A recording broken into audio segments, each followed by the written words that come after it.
Hi friends, welcome to தேகல் study centre. So இன்னைக்கு TNPSC கொடுத்துருக்கிற ஒரு அப்டேட் தான் நம்ம பார்க்க போகிறோம். ஸோ ஆல்ரெடி உங்களுக்கு தெரிஞ்சிருக்கும், குரூப் டூ மெயின்ஸோட சர்டிஃபிகேட் வந்து அப்லோட் பண்ணுறதுக்கு இன்னைக்கு தான் லாஸ்ட் டேட்டு. ஸோ ஆல்ரெடி பண்ணியிருந்திருப்பீங்க. பண்ணாதவங்க குயிக்காக மார்னிங் டைமே பண்ணிடுங்க. இப்போவே நீங்கள் பண்ணிடுங்க, ஓகேவா? ஸோ எல்லாமே குயிக்காக தான் பண்ணிட்டு இருக்காங்க. நெக்ஸ்ட்டு நேற்று நைட்டு வந்து நமக்கு குரூப் ஒன் ஏவோட ஹால் டிக்கெட் ரிலீஸ் பண்ணியிருக்காங்க அப்படிங்கிற மெசேஜ் வந்து நமக்கு போட்டிருந்தாங்க டிஎன்பிஎஸ்சியில். ஸோ அது வந்து பார்த்தீங்கன்னா ஒரு 10 o'clock சம்திங் அந்த டைமில் வந்து போட்டிருந்தாங்க, சரிங்களா? ஸோ நீங்கள் ஹால் டிக்கெட்டுக்கு வந்து எங்கெங்கே எக்ஸாம் சென்டர்னு பார்த்து வச்சுக்கோங்க, சரிங்களா? டவுன்லோட் பண்ணி வச்சுக்கோங்க. அடுத்தது வந்து பார்த்தீங்கன்னா தேர்வு நடைபெறுற நாளுக்கு 10 டேஸ்க்கு முன்னாடியே இந்த அனுமதி சீட்டு வந்து ஹால் டிக்கெட் வந்து குறித்த நேரத்தில் வெளியிடப்பட்டுள்ளது அப்படின்னு சொல்லியிருக்காங்க, ஓகேவா?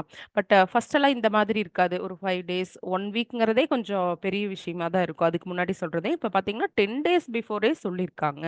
இது ரொம்ப இம்பார்ட்டன்ட்டானது தான். அதே மாரி குரூப் 1, 1ஏவோட இந்த ஓஎம்ஆர் ஷீட் மாத்திருக்காங்க இல்லையா? எல்லா டிஎன்பிஎஸ்சி எக்ஸாம்க்கும். அதுவுமே வந்து வெப்சைட்ல போட்டிருக்காங்க. அதுவும் நான் வந்து த டே பிஃபோர் எஸ்டர்டேவே அந்த வீடியோவும் போட்டிருந்தேன்.